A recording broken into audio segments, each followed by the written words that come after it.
Dozens of people have been killed by a suicide bomb attack during morning prayers in a mosque in northeast Nigeria. Boko Haram, the militant group that has killed tens of thousands of people and displaced millions in the region, is thought to be behind the attack in Mubi, a town in Adamawa State, but has not yet claimed it. The group has used children as young as 5 to carry out hundreds of attacks on busy marketplaces, checkpoints and mosques in the past few years, but the death toll from the Medina Mosque is among the highest. Pictures posted on social media in the aftermath of the attack showed bloodstains on the floor of the mosque, which had a gaping hole in its wall. A police spokesman, Othman Abu Bakar, told reporters that the death toll was at least 50, though a reporter on the ground said 27 people had died, all of them men and boys. Doctors from private hospitals were called into Mubi's General Hospital to support staff there as they battled to keep the wounded alive. "People are dying in front of me," Abu Bakar Muhammad, a Mubi resident, told The Guardian from the hospital. "It's terrible. The hospital does not have enough blood for all the injured," and appealed for donations. Balmadi Bello, an elder who prays at the mosque every day and lives nearby, said there were 2 men that he did not recognize among the dead. "There was only one large explosion," he said, "but both those men were suspected of having been involved in the plot. We had just started praying when the bomb went off," he said. "I was in front and the men were in the back." Abu Bakar Souley, who lives near the mosque, told Agence France-Presse he had just returned home when he heard the blast and rushed back to the scene. "I was there when the rescue was on and 40 people died on the spot and several others were taken to hospital with severe and life-threatening injuries," he said. The roof was blown off.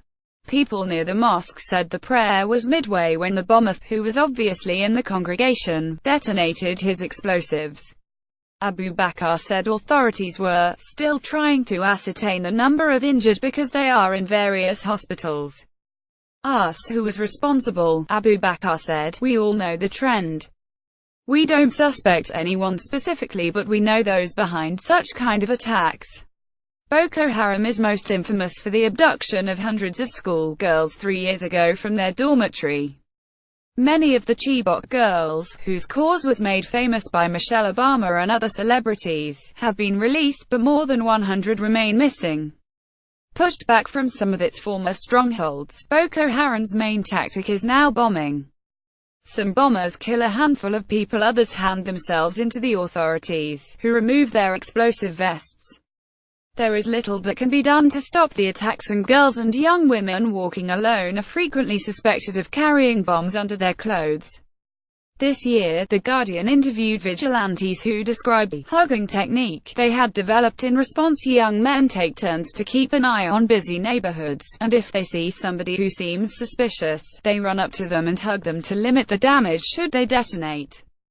The Nigerian military has repeatedly claimed to have won the war against Boko Haram and to have killed its most prominent leader, Abu Bakar Shekau. But President Muhammadu Buhari's claim late last year that the extremist group had been crushed has proven to be premature.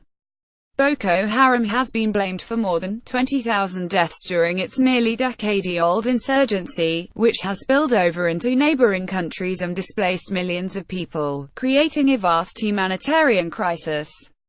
Boko Haram briefly overran Mubi in late 2014 as its fighters rampaged across northeastern Nigeria, seizing towns and villages in its quest to establish a hardline Islamic State. The town's name was changed temporarily to Madinatul Islam, or City of Islam, in Arabic, during the Boko Haram occupation. But it has been peaceful since the military and the civilian militia ousted the terrorists from the town, which is a commercial hub and a home to the Adamawa State University. In recent months, Boko Haram activity has been concentrated on the far north of Adamawa State, around Madagali, which is near the border with Borno State. This month, at least 2 civilians were killed when dozens of Boko Haram fighters tried to storm the town of Gulak but were repelled by SOLRS.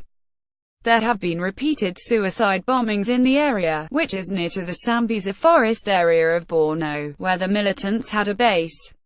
Boko Haram fighters are also said to be hiding in the Mandara Mountains, to the east of Adamawa State, which forms the border with neighboring Cameroon.